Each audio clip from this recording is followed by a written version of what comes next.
Hoy, en Presencia Universitaria, en Ciencia y Tecnología, Radioterapia.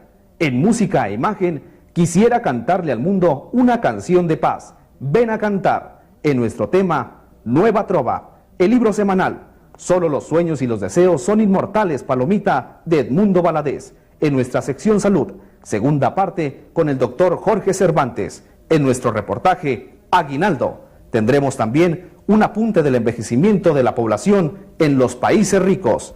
Nuestro acostumbrado calendario cultural, semana del 10 al 16 de diciembre. Y toda la información generada en nuestra máxima casa de estudios. Esto y más, aquí, en Presencia Universitaria.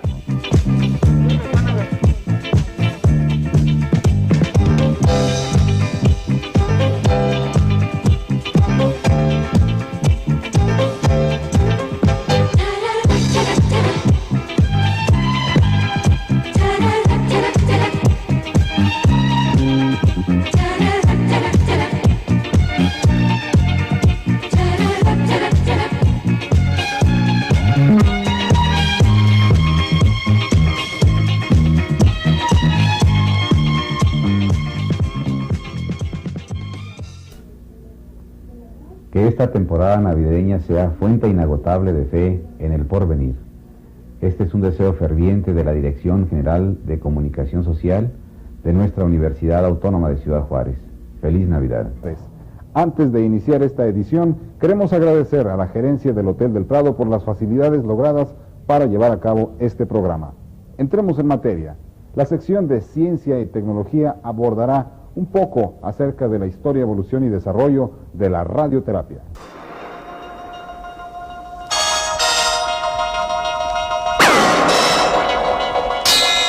Los tumores es un problema que ha venido afectando a varias personas desde hace años. La medicina comenzó a erradicar los tumores por medio de la cirugía, pero sin embargo, la mayoría de las veces morían por la misma enfermedad. Se descubrió que existían dos tipos de tumores: los benignos, que son aquellos que crecen rechazando los tejidos sin desarrollarlos, y los malignos, que son aquellos tumores que crecen y destruyen los tejidos y llegan a causar la muerte de la persona. Para el tratamiento de los tumores se aplica la radioterapia, que erradica los tumores benignos y ayuda en gran parte para el tratamiento del cáncer. En la radioterapia se utilizan los rayos X, los rayos gamma y los rayos beta. Estas radiaciones poseen la capacidad de ionizar la materia que atraviesan y ceden su energía para desplazar o captar electrones de las órbitas de algunos átomos. Las radiaciones ionizantes son de dos tipos: las radiaciones electromagnéticas y radiaciones corpusculares. Las primeras están representadas por los rayos X y los rayos gamma, y los segundos por los electrones, protones, neutrones, núcleos de helio, cuya energía depende de la velocidad de las partículas. Los efectos finales se manifiestan por generación en necrobiosis celular o bien mutaciones genéticas, cuyos efectos serán distintos según la célula afectada, ya sea somética o germinal. En el campo de la radioterapia se han intentado utilizar dentro de ciertos límites la energía de radiación cada vez mayor para poder irradiar con dosis adecuadas los focos tumorales profundos. La penetración está en función de la energía comprendidas entre 1 y 10 millones de electronvolt. La absorción es homógena en los huesos y en los tejidos blandos. Al aumentar la energía de la radiación, no varía la naturaleza del efecto biológico, pero en cambio, no hay una mayor penetración y en ciertas condiciones, una mejor distribución de la dosis. La radioterapia comprende la roentgenterapia tradicional, la radiohumeterapia, la terapéutica en energía altas y radioesteterapia. Las fuentes de radiación de la roentgenterapia tradicional son los tubos de rayos X alimentados con tensiones que generalmente alcanzan un máximo de 250 kilovolts. Los tubos radiógenos que se usan todavía son semejantes a los realizados en 1913 por Coolidge. Las partes fundamentales están constituidas por un estuche a un vacío muy intenso, desde que se emiten los rayos X. Entre el cátodo y el anticátodo se aplica una diferencia de potencial que impulsa los electrones emitidos por el filamento del cátodo hacia el anticátodo. Este detiene los electrones produciendo calor y rayos X. Los problemas que plantea la construcción de un tubo radiógeno son: lograr un vacío intenso en la ampolla y proteger y enfriar el tubo y el material de que se está compuesto el anticátodo. Estos problemas han sido resueltos por la técnica moderna, gracias a la cual se dispone de tubos de rayos X altamente perfeccionados. En la curiterapia, la fuente de radiación está representada principalmente por el radio, que emite las radiaciones alfa, beta y gamma. No se usa en un estado puro, sino en forma de sal. El sulfato contenido en recipientes especiales de platinos en forma de placas, agujas o tubitos. La pared de platinos de estos recipientes, cuyo espesor varía desde 0.5 milímetros hasta 1 milímetro, tiene la función de absorber las radiaciones gamma más blandas, dejando pasar las radiaciones gamma más duras y homogéneas. Las agujas son delgados cilindros huecos con punta y ojo, cuya longitud es de 1.5 hasta 3 centímetros y a veces incluso de 5 centímetros, con una carga de radio que varía entre 1 y 2 megatones. Los tubos son cilindros huecos de longitud cargados con 10 a 20 megatones de sal de radio, debido a que este contiene mayor cantidad de metal radioactivo que puede ser necesario para una filtración suplementaria, y no cabe duda que la tecnología avanza a pasos agigantados y que está al servicio del hombre en todos los aspectos de la vida, y sobre todo en el campo de la medicina, que gracias a ella se ha logrado el descubrimiento de nuevas técnicas para el tratamiento de las enfermedades que antes eran incurables.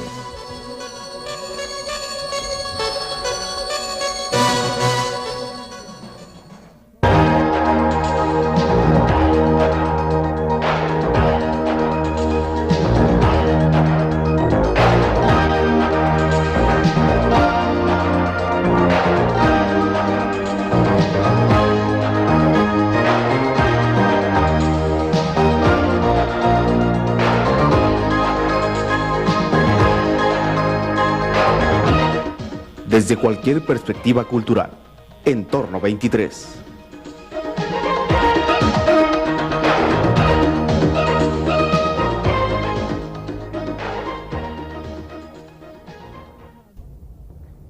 Interesante sin lugar a dudas este reportaje en Ciencia y Tecnología. Ahora vayamos con música e imagen. Ante la proximidad de la temporada navideña, no hay nada más agradable que escuchar cánticos referentes a esta bella temporada. Es por eso que en la sección Música e Imagen vamos a presentar a ustedes Ven a Cantar con un grupo de los mejores exponentes del canto ahora en México. Vamos con Música e Imagen.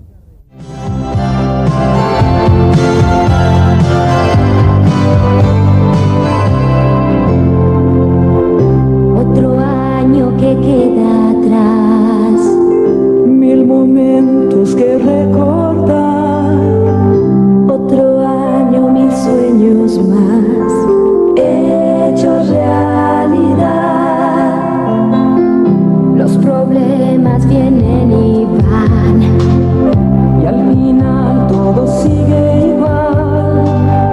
no hay montaña que pueda más que la voluntad. Alzo mi copa aquí para brindar por ti y desearte lo mejor. Navidad, feliz Navidad, vuelve a casa, vuelve al hogar. Navidad, dulce Navidad, en calor de hogar. Ven a cantar.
El centro comunitario de la Universidad Autónoma de Ciudad Juárez, enclavado en la colonia La Cuesta, se convirtió ya en la más importante alternativa de salud para los habitantes de esa colonia, los cuales pueden recibir servicio de medicina general, odontología, ambulancia, sala de expulsión, de emergencia, así como cuneros, incubadoras, etc.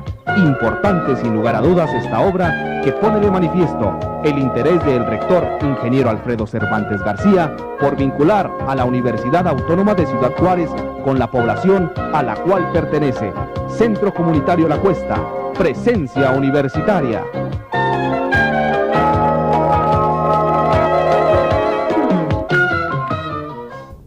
Bellísima, sin lugar a dudas, esta pieza automotriz de principios de siglo marca Olvera.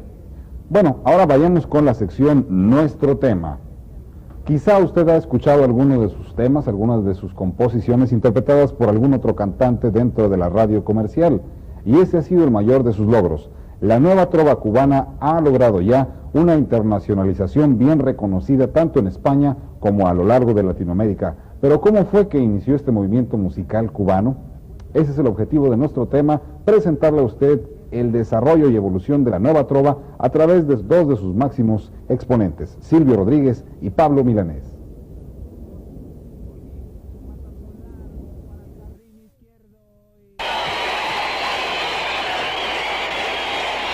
Este movimiento musical nació hacia finales de la década de los años 60 y es considerado como parte de un movimiento mayor, la nueva canción latinoamericana. Este género influyó de una forma determinante en la llamada canción de protesta latinoamericana, pero cabe establecer ciertas diferencias. La canción de protesta plantea un rompimiento radical en su mensaje, mientras que la nueva trova cubana, en su primera etapa, reafirma los valores, hechos y héroes de la Revolución cubana, mientras que para la segunda etapa se manejan de una manera temas sublimes como el amor, la vida, etc. Los exponentes de la nueva trova tuvieron unos grandes maestros musicales. Nos referimos a los viejos trovadores de la década romántica de los años 50, en donde destacan autores como César Portillo de la Luz y José Antonio Méndez, este último creador de Novia Mía y recientemente fallecido al ser atropellado por un transporte colectivo en La Habana. La nueva trova se proclama continuadora de la trova tradicional o vieja trova, cuyos orígenes se remontan a la segunda mitad del siglo XIX y que alcanzó su mayor auge y popularidad en los primeros años de este siglo XX, con las obras de Corona y Sino Garay. Los trovadores fueron personajes muy humildes que vivían en la bohemia trashumeante. Habitualmente, su única pertenencia era una guitarra y un extraordinario lenguaje musical basado en complejas armonías, pero con bellísima melodía, lo cual hacía que sus composiciones fueran seguidas por el público de todas las edades.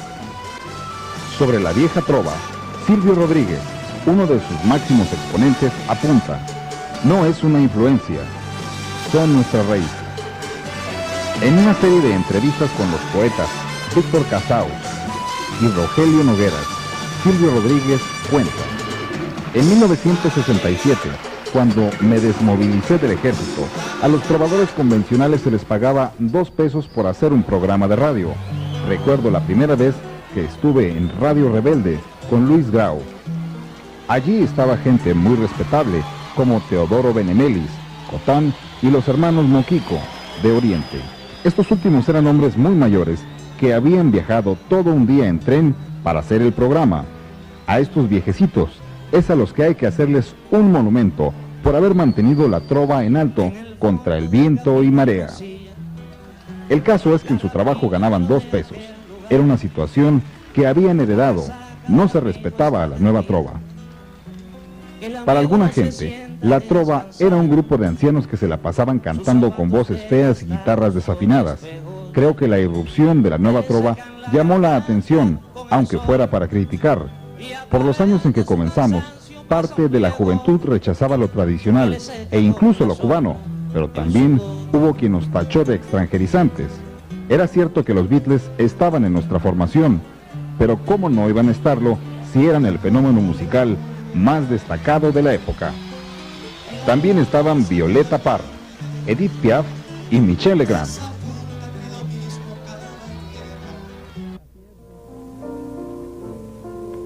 En sus inicios, la nueva trova no tenía aceptación por el público y por los medios de difusión. En una entrevista con Pablo Milanés, recuerda que hace 20 años se criticaba a la naciente nueva trova porque rompía los moldes establecidos. Las críticas eran por algunos sectores de la cultura oficial, pseudointelectuales, frustrados funcionarios y pseudoartistas se encargaron de boicotearla. Hoy en día, algunos miembros de esta corriente musical son objeto de discriminación por parte de los medios de comunicación cubanos. En la actualidad, la penetración mundial de la nueva trova es extraordinaria. La venta de sus discos en España, México y Latinoamérica es verdaderamente impresionante y, en consecuencia, ingresa una buena cantidad de divisas por este concepto, así como por conciertos y derechos de autor a la isla cubana. En 1967, la Casa de las Américas convocó a un encuentro de canción de protesta y el 18 de febrero de 1968, Pablo Milanés, Silvio Rodríguez y Noel Nicola ofrecieron su primer concierto juntos, conociendo a aquel concierto o aquella velada como la fundación de la Nueva Trova. Silvio Rodríguez apunta: nuestro primer disco fue grabado por la Casa de las Américas. Llevó el título de La Canción Protesta, porque en la casa, después del festival, se estableció un centro de la canción de protesta. Es por eso que todavía algunos compañeros nos encasquetan el insuficiente calificativo de cantantes de protesta. A principios de 1969, Alfredo Guevara había regresado de Brasil y estaba inspirado por la efervescencia de la nueva canción brasileña. Quería crear un grupo especializado en la banda sonora del cine, un grupo de generación revolucionaria en contenido y forma, que partiera de nuestras raíces, se acercara a Latinoamérica, se nutriera de lo mejor de la cultura universal y como resultado hiciera canciones para el nuevo cine cubano. Aquellos años eran de muchas dificultades económicas y pudo parecer una quimera, pero los recursos que había en el Instituto Cubano de Arte e Industria Cinematográfica, ICAIC, eran insuficientes. La máxima exigencia era el estudio. Silvio Rodríguez continúa platicando. Comenzamos a aprender solfeo con El Oseguey, violinista de la Sinfónica, y armonía con Federico Smith, un norteamericano que amaba a Cuba. Dimos forma y orquestación y muchas cosas con Leo Brauer, que junto con Alfredo dirigía todo aquello. Se compraron algunos instrumentos, pero el bloqueo y la escasez nos hicieron grabar en forma precaria. La canción Cuba Va, que tanto éxito tuviera, se grabó con un bajo que por cuerdas llevaba cables de teléfono.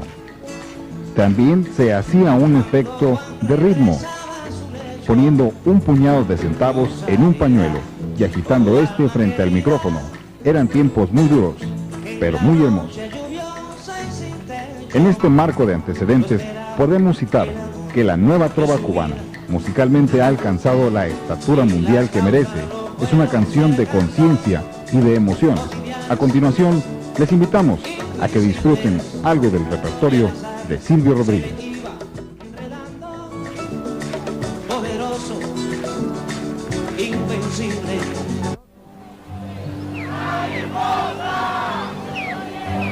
¿Dónde está mi amor? Mi amor de juventud. Y mi amor es un arte en virtud.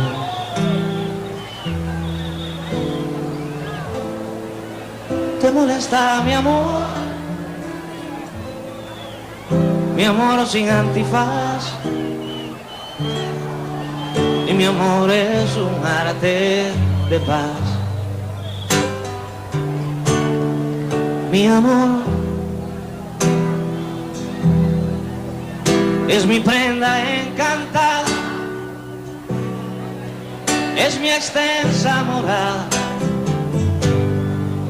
es mi espacio sin fin. Mi amor no precisa fronteras, como la primavera no prefiere jardín. Mi amor no es amor de mercado, porque un amor sangrado no es amor de lucrar. Mi amor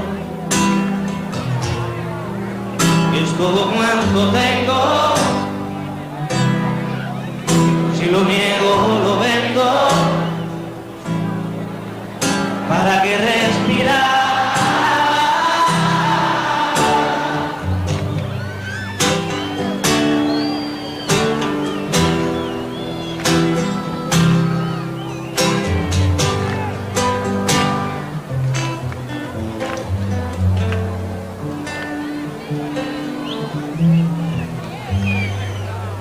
¿Te molesta mi amor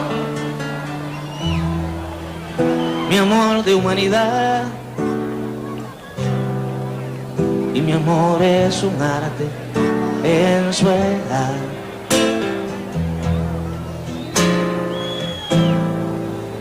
¿Te molesta mi amor de surtidor? Y mi amor es un arte mayor. Mi amor es mi prenda encantada, es mi extensa morada, es mi espacio sin fin.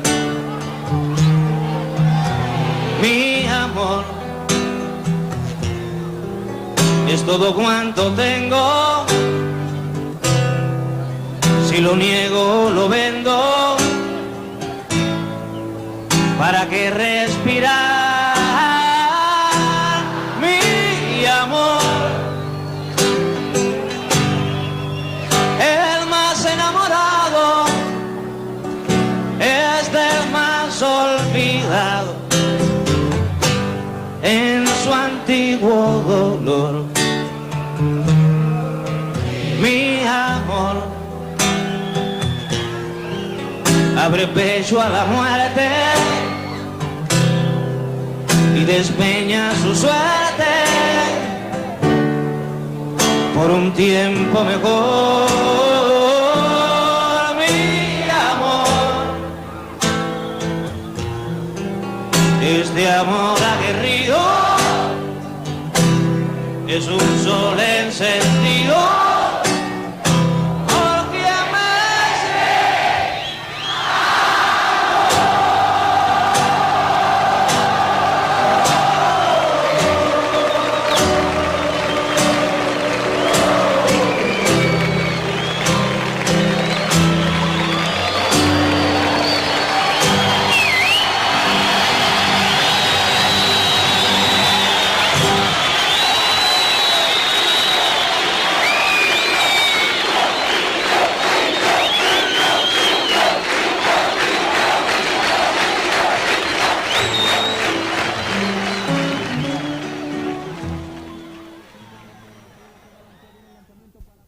Estamos creciendo.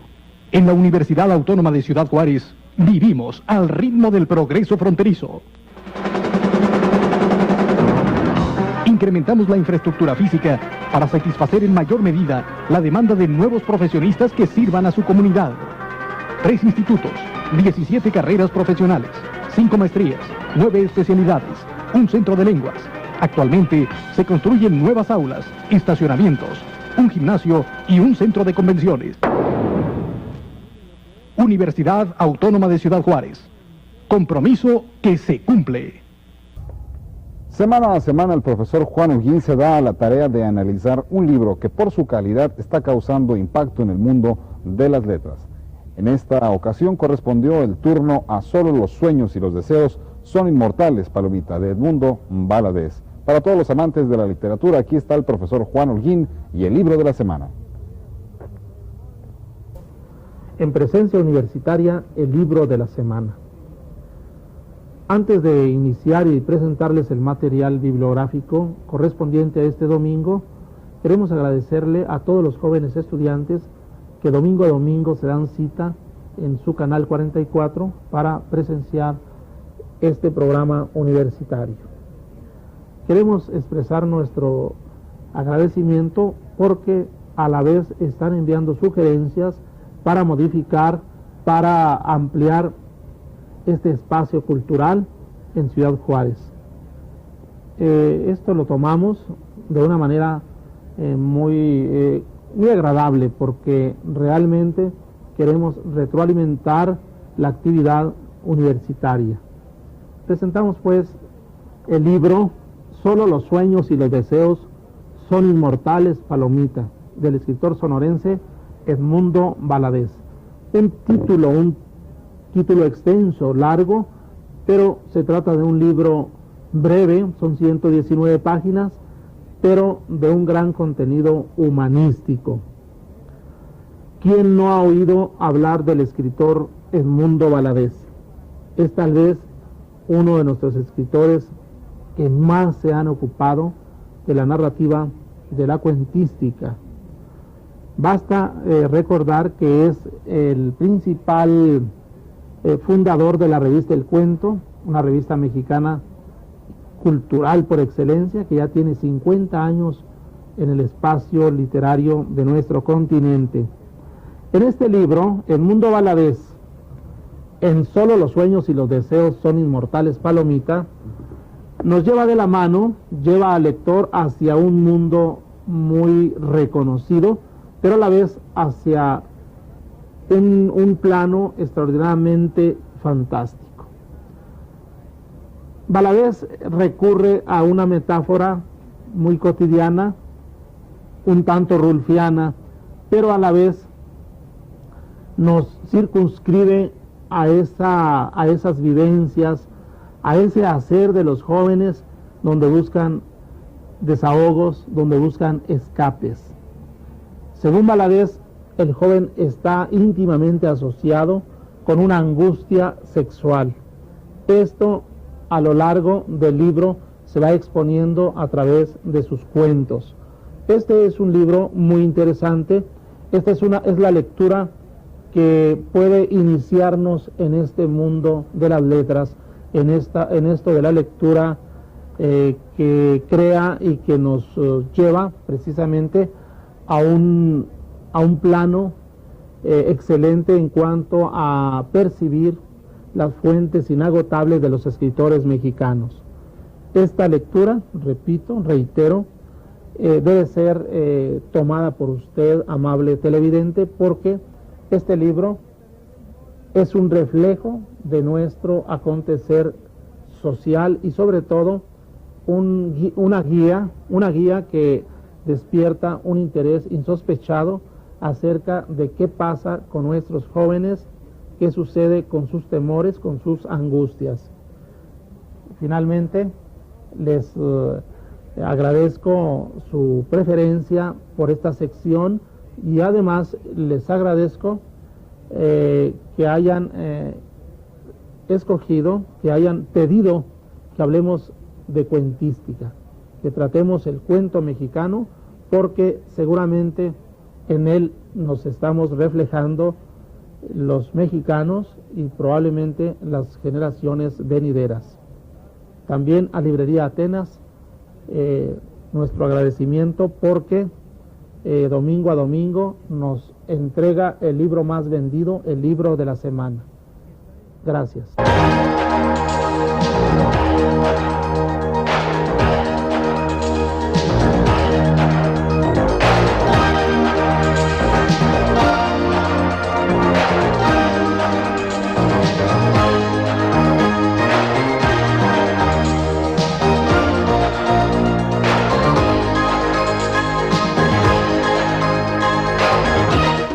Desde cualquier perspectiva cultural. Entorno 23.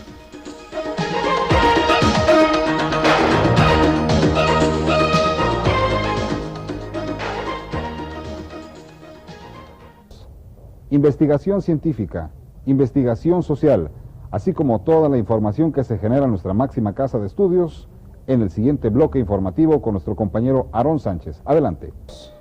¿Qué tal, amigos? Esto es Presencia Universitaria y este es nuestro primer bloque informativo. El presidente de México, don Benito Juárez, fue objeto de un homenaje permanente de la Universidad Autónoma de Ciudad Juárez en ocasión del 330 aniversario de la fundación de nuestra comunidad. Develó una monumental obra pictórica cuyo eje es la imagen del Benemérito de las Américas, don Benito Juárez.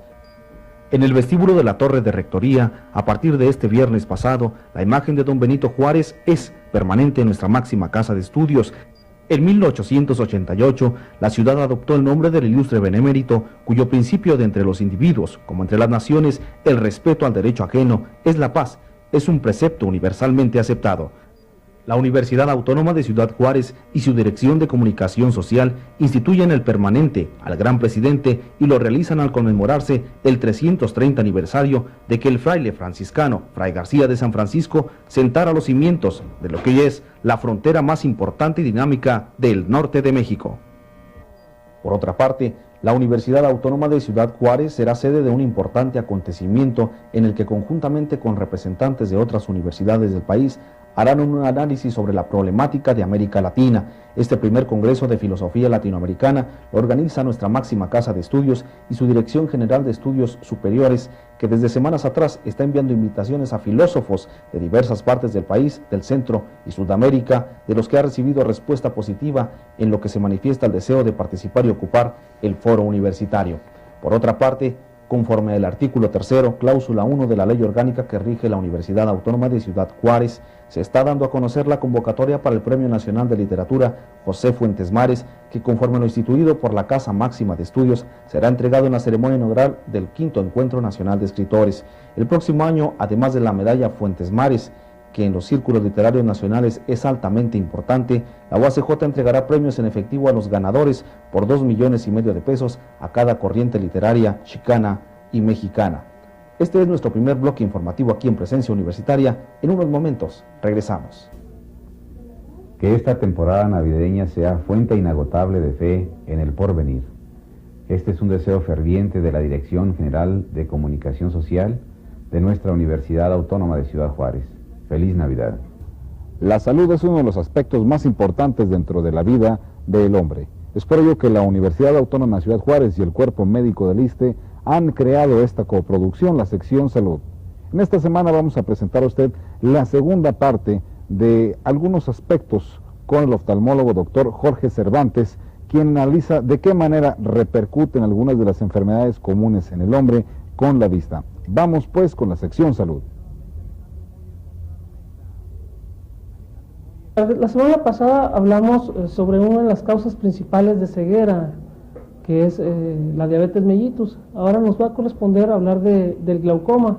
El glaucoma también es un padecimiento que, si no es cuidado y no es tratado a tiempo, es irreversible una vez que se pierde la visión. Nosotros hemos clasificado el glaucoma principalmente en dos tipos, uno de ángulo cerrado y otro de ángulo abierto. Para entender un poquito de esto les voy a hablar un poco sobre la fisiología normal del ojo. Dentro del ojo hay un líquido que se llama humor acuoso. Ese humor acuoso se produce en una porción del cuerpo ciliar del ojo y que se está produciendo constantemente y que está pasando hacia la porción anterior del ojo donde se reabsorbe.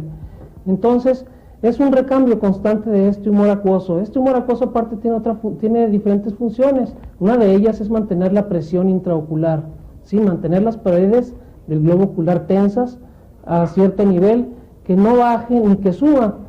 Y otra función sería mantener el ojo transparente, ¿sí? Que lleguen las imágenes que se reciben del exterior hacia la retina sin ningún problema. Y otra muy importante sería la de nutrición. Al estar existiendo ese recambio, este humor acuoso está alimentando en cierta forma al cristalino y a la córnea principalmente. Ahora, ¿por qué se produce el glaucoma? El glaucoma se puede producir por varios mecanismos, más bien dicho. Uno de ellos sería una hipersecreción, es muy raro, podríamos nulificarlo si queremos. Otra causa sería un bloqueo a nivel de la pupila. El humor acuoso pasa de donde se produce hacia la porción anterior del ojo. Y la porción anterior del ojo está separada por el iris. A veces ese iris obstruye totalmente ese paso, porque se adhiere al cristalino, al lente que tenemos adentro del ojo, se adhiere completamente e impide ese paso de líquido. De esa manera se puede producir otro tipo de glaucoma que también es un poco raro. Ahora vamos a hablar del glaucoma más frecuente. El glaucoma más frecuente es el producido por una obstrucción, una obliteración de los conductos colectores finales, donde se excreta ya el humor acuoso, se van tapando y se van obliterando. Este tipo de glaucoma tiene cierta tendencia genética, cierta predisposición genética, además de que ocupa más del 90% de las causas de glaucoma, por eso es que nos importa. Otra cosa es de que desconocemos un poco esta enfermedad. Muchos pensamos que al tener esta enfermedad vamos a sufrir de un dolor intenso de ojos, el ojo se nos va a poner muy rojos, y vamos a perder sobre todo la visión, ¿sí? Pero no es así. Este glaucoma la mayoría de las veces es sordo, ¿sí? La presión tiende a subir un poquito por arriba de lo normal y uno no lo percibe. La visión casi es lo último que se pierde. Se presentan pequeños escotomas o manchas ciegas que nosotros no percibimos. Entonces, el glaucoma puede seguir avanzando hasta que definitivamente se pierde totalmente la visión, el paciente llega a nosotros y nosotros irremediablemente no podemos hacer nada. Ahora, ¿cuál es lo fundamental para nosotros? Toda aquella persona que pasa de los 40 años es necesario realizarle un examen oftalmoscópico. En ese examen oftalmoscópico vamos a tomar principalmente la tonometría y un examen de fondo de ojo. ¿Por qué el examen de fondo de ojo? Al examinar el fondo de ojo vamos a ver las estructuras que se encuentran atrás en el ojo, o sea, la retina y el nervio óptico, ¿sí? Y cuando existe un glaucoma, el primer daño que vamos a observar nosotros es sobre la papila. La papila es la cabeza del nervio óptico, es donde se observa el primer daño. ¿Cómo se observa? Se observa de que se va atrofiando la porción más central, existe una pequeña porción más pálida que se le llama excavación. Esta excavación en pacientes glaucomatosos tiende a ir aumentando de tamaño. Entonces nosotros al explorar un paciente oftalmoscópicamente, a pesar de que se refiere asintomático y nosotros vemos esa excavación grande, es necesario que sigamos un control estricto sobre el paciente. Después de eso vamos a tomar la presión intraocular. Si no hay aumento de la presión intraocular, pues ni modo, nomás seguimos al paciente cada 6 meses y si no hay ningún cambio, no hay problema. Pero si vemos que esa excavación sigue creciendo, entonces es necesario controlar más a este paciente, tomar más frecuentemente la presión intraocular, hacerle otros estudios ya más especiales, que se le llama gonioscopía, o sea, revisar el ángulo írido corneal, que son estudios más especiales, y hacer una tomografía y campos visuales, el examen de campos visuales, pero solamente en aquellos pacientes ya que sospechemos de un glaucoma, ¿sí? Como les digo, ya nosotros cuando sospechamos este glaucoma, entonces, y hacemos ya el diagnóstico, ya una vez hecho el diagnóstico se inicia el tratamiento. En estos casos, lo que ha avanzado del glaucoma ya es irreversible, pero evitamos que siga avanzando. Evitamos que siga avanzando, ¿cómo? Bajando la presión intraocular de ese ojo a límites normales. De esta manera no vamos a impedir de que el daño al nervio óptico se regrese. Ese daño ya quedó. Entonces, iniciamos nuestro tratamiento, pero si ese paciente tiene buena visión y controlamos de por vida a ese paciente, realmente puede vivir el resto de su vida sin ningún problema. Pero si a pesar del tratamiento médico, ese nervio óptico se sigue dañando, es necesario entonces el tratamiento quirúrgico, ¿sí? El tratamiento quirúrgico es variable y el tratamiento médico también utilizamos diferentes medicamentos para controlar esta presión intraocular, desde gotas, iniciar con gotas o gotas sencillas que se aplican unas cada 6 horas, otras cada 8 horas. Si no se controla con eso, hay medicamentos que se toman por vía oral que también disminuyen la presión intraocular, o medicamentos que es necesario aplicarlos por vía intravenosa. Después de esto, si no cede, entonces sí, iniciamos el tratamiento quirúrgico. Entonces, como les digo, es importante y básico para nosotros hacer un diagnóstico efectivo a tiempo y un tratamiento del cual no nos podamos arrepentir posteriormente. ¿Qué pasa con el nervio óptico? Entonces les decía, esa excavación crece, ¿sí? Pero crece en una forma verticalizada, no es una excavación que crece en forma redonda como en pacientes que pueden tener excavaciones grandes normales. No, en el caso del glaucoma, el crecimiento más bien es verticalizado, inicialmente hacia abajo, hacia arriba posteriormente y luego lateralizado hacia el lado temporal.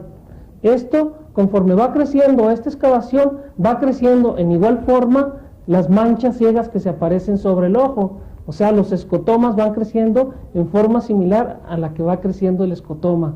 La presión intraocular, los valores normales deben de ser siempre por debajo de 21 milímetros de mercurio. Los pacientes con glaucoma crónico, por lo general, son asintomáticos porque toman presiones o cursan con presiones más bien por arriba de los 21 milímetros de mercurio, pero que no rebasan por lo general los 30 milímetros de mercurio. Esa es la causa de que sean asintomáticos. Porque el glaucoma agudo, estamos hablando ahorita del glaucoma crónico, ¿sí? El glaucoma crónico de ángulo abierto, que es el más frecuente, el glaucoma agudo por cierre pupilar o por bloqueo del ángulo, ese glaucoma da síntomas agudos muy intensos, por lo que muchos médicos se confunden en hacer un diagnóstico de glaucoma y creen que solamente mediante el dolor, mediante el ojo rojo, mediante pérdida de la visión, se puede hacer el diagnóstico de glaucoma, y no, realmente entonces, como les decía, hay que hacer un buen examen oftalmoscópico. Bueno, el glaucoma agudo por lo general cursa con esos síntomas, un dolor intenso, tan intenso que nos puede llegar a provocar náuseas y vómitos, dolores de cabeza. Hay pérdida de la visión súbita, y la pérdida de la visión súbita se debe por una isquemia súbita también del nervio óptico y por un edema de la córnea. Esas son las causas por las cuales se produce la pérdida de visión. El ojo sí tiende a tornar sumamente rojo cerca de la córnea. Y aparte hay otra cosa importante: la pupila en estos casos no responde al reflejo luminoso, se nos dilata y no responde a ninguna respuesta. La distancia que existe entre la córnea y el iris disminuye notablemente. Estos pacientes tienen que ser atendidos en forma inmediata, con un tratamiento ya sea quirúrgico por medio de una irectomía, o sea, un pequeño corte en el iris para que pase el humor acuoso de la cámara posterior a la cámara anterior y se filtre sin ninguna importancia. En ocasiones es necesario realizar toda una cirugía filtrante, como en el caso del ángulo abierto.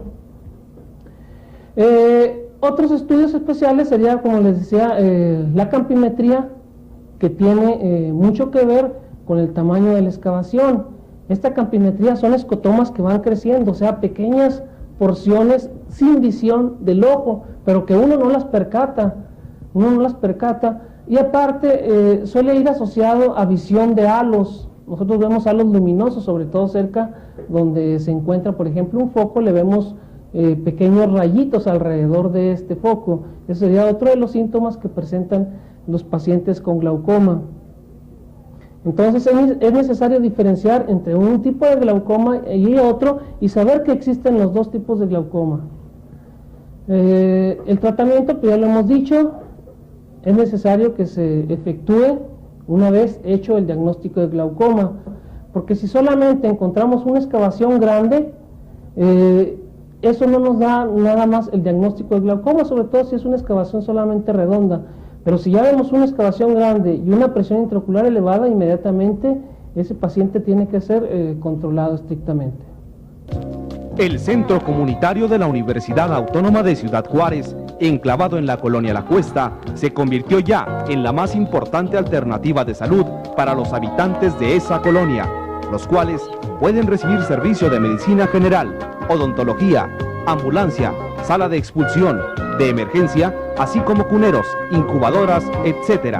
Importante sin lugar a dudas esta obra que pone de manifiesto el interés del rector ingeniero Alfredo Cervantes García por vincular a la Universidad Autónoma de Ciudad Juárez con la población a la cual pertenece. Centro Comunitario La Cuesta, presencia universitaria.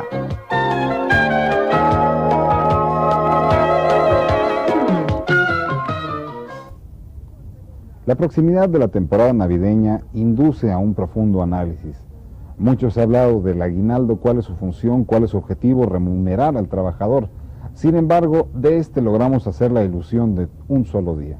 Y es importante que usted haga un profundo análisis en la forma en la cual lo va a invertir, si consideramos que los regalos son algo así como una garantía de diversión hacia la familia. Es por ello que aquí en el reportaje vamos a hablar un poco del aguinaldo, sus destinos, así como algunos de los mecanismos para que usted compre en las tiendas.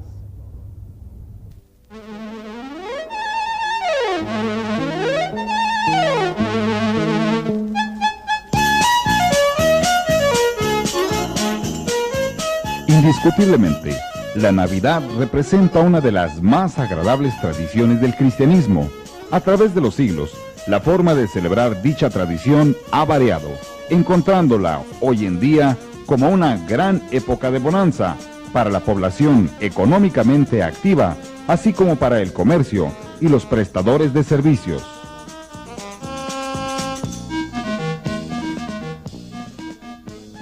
Se ha comentado hasta la saciedad la distorsión de esta celebración por un profundo sentido consumista en la sociedad.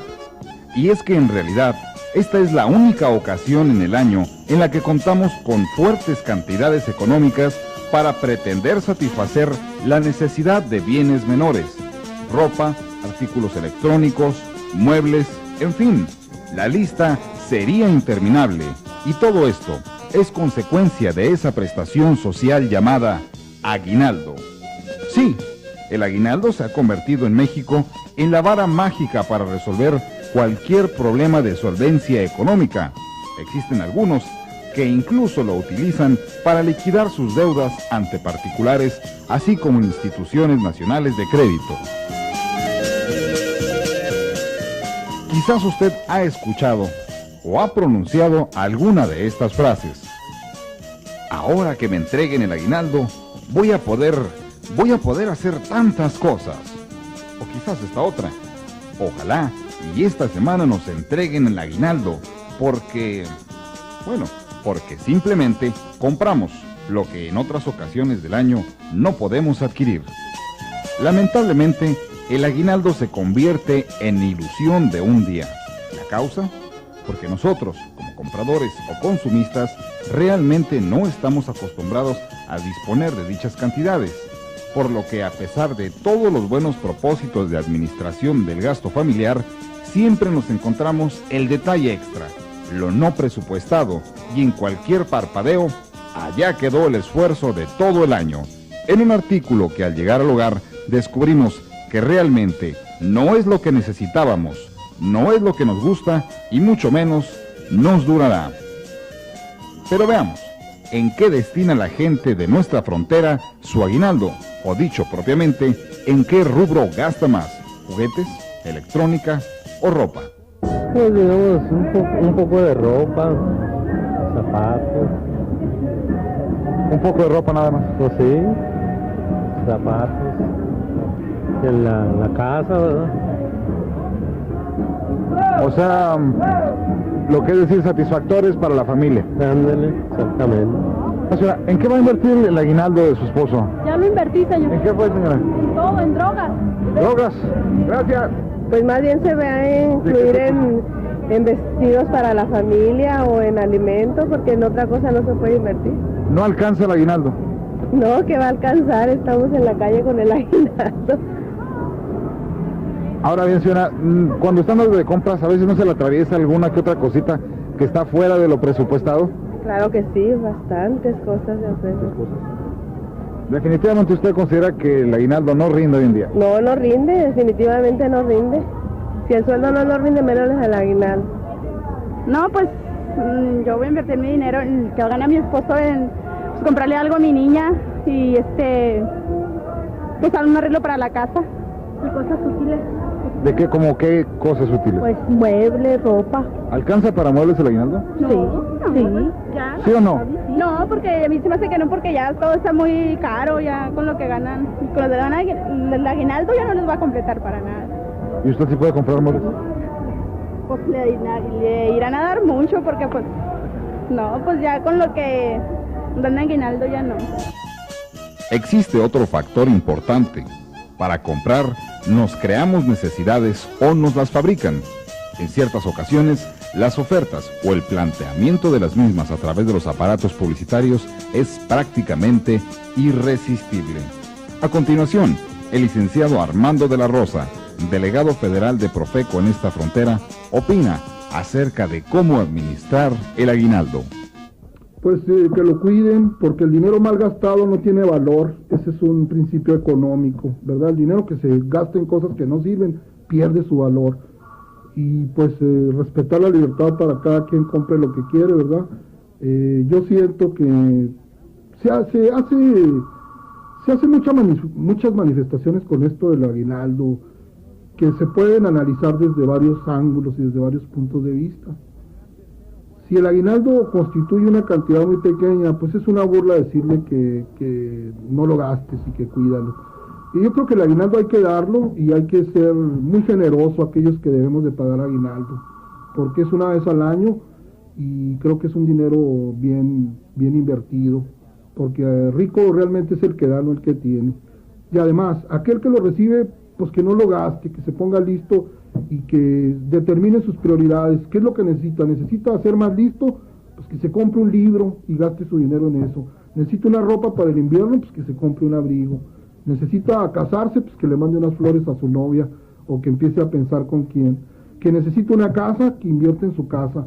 Yo sugiero muy respetuosamente que esa libertad que tenemos para gastar lo poco que tenemos en lo que queremos y en todo lo que hay para comprar, que se determine una lista de prioridades y determinemos de acuerdo con nuestra conciencia qué es lo que más nos hace falta y gastemos bien nuestro dinero, porque nadie finalmente nos lo da. El aguinaldo no es un regalo de los patrones, el aguinaldo es un derecho de los trabajadores, no es algo que los patrones quieran dar por generosos, sino es un derecho que está en la ley, como hay otros tantos derechos. No es un regalo, sino es una obligación que se genera por la contraprestación de ser uno quien vende su fuerza de trabajo a la persona que la paga.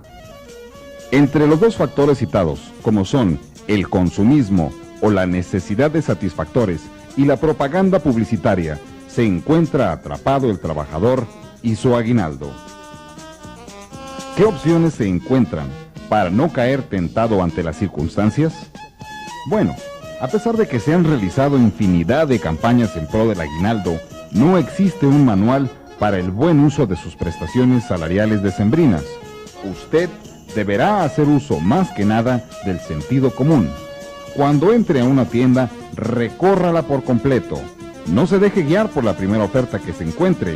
Revise calidad, precio y medida unitaria en caso de ser productos medidos por su peso. Tómese un tiempo más de lo normal para poder comparar. Y recuerde que la elección final repercutirá en su presupuesto. Sobre la publicidad, elemento de mercadotecnia moderno y difícil de eliminar por su habilidad de generarnos necesidades, ¿cuál podrá ser la estrategia para contrarrestar sus efectos? No es posible prohibir la publicidad. La publicidad es buena, ojalá exista más. Que la publicidad resulta o no engañosa para el consumidor de todos modos no necesita que lo engañen para ir a dejar su ingreso. Hay patrones de conducta muy bien determinados, de acuerdo con el estatus socioeconómico de cada quien, de acuerdo con su ingreso, y no se le puede prohibir a la gente que compre o no compre lo que ella quiera con su dinero. Que le engañen o no le engañen, los romanos decían que el que es tonto, la ley no le ayuda, ¿verdad? Entonces, entrar a la conciencia de cada quien y ponerlo listo, pues es una labor titánica que no es muy posible con los medios que a ellos se destinan en nuestra cultura. De ahí, que el consumidor va a seguir comprando, va a seguir haciendo lo que quiere con su ingreso, va a seguir siendo engañado con publicidad o no, y como le señalaba yo, el renglón de la publicidad, pues alguna resultará negativa y engañosa, creo que no es la generalidad. Si hay mayor aumento de publicidad para que la gente gaste su aguinaldo, pues eso no se puede impedir, tenemos que respetar esa libertad, y creo yo que será positiva en la medida en que ese ingreso que se genera por la publicidad, pues no beneficie nada más a unos cuantos, que beneficie a los publicistas, que beneficie a los periodistas, a los informadores, y que el consumidor tenga más oportunidad de comparar, que ojalá exista tanta publicidad, que exista la posibilidad para el consumidor, pues de ver 2 o 3 o 4 tiendas, porque lo peor sería que un consumidor nomás fuera a una sola tienda y ahí comprara todo. Creo que eso es el aspecto más negativo, poniéndolo en la forma más sencilla. No, pues este año como compramos casa, no pensamos regalar nada. ¿Sirve el aguinaldo incluso para comprar casa? Sí, o sea, bueno, pues no todo, ¿verdad? La engancha de perdida, una parte. Y con anterioridad a esta buena inversión que hizo, ¿a qué destinaba su aguinaldo? Bueno, el aguinaldo de su esposo. No, pues regalos de pérdida para los niños. Para lo que nos dan. Bueno, pero más o menos, ¿qué compraría? ¿Muebles, casa, carro, ropa, juguetes? Pues, muebles o lo que haga falta en la casa. ¿Es suficiente lo que le dan, considera usted, lo que se otorga de aguinaldo? No, muy poquito. ¿No rinde? No, al menos yo que tengo ya 17 años trabajando y para lo que dan, no rinde, no sirve para nada. ¿Podríamos decir que el aguinaldo es la ilusión de un día? Pues más o menos, pero con 300, 350 mil, ¿por qué hace uno? Nada. Pues el aguinaldo lo vamos a destinar en cosas útiles aquí, como nosotros, como mi señora está enferma, ¿verdad? Ajá. Mi señora está enferma y todo el dinero que reunamos ahora en esta Navidad se va a invertir en la curación de ella, nada más. Quizá todos los años se presenta la misma pregunta: ¿cómo administrar el aguinaldo para que no sea ilusión de un día? Recuerde, la solución está en usted, ya que al final de cuentas es su economía. Invierta en sus seres queridos. No malgaste.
El tiempo de la televisión universitaria ha concluido. A nombre de la Dirección General de Comunicación Social de la Universidad Autónoma de Ciudad Juárez, le agradecemos infinitamente.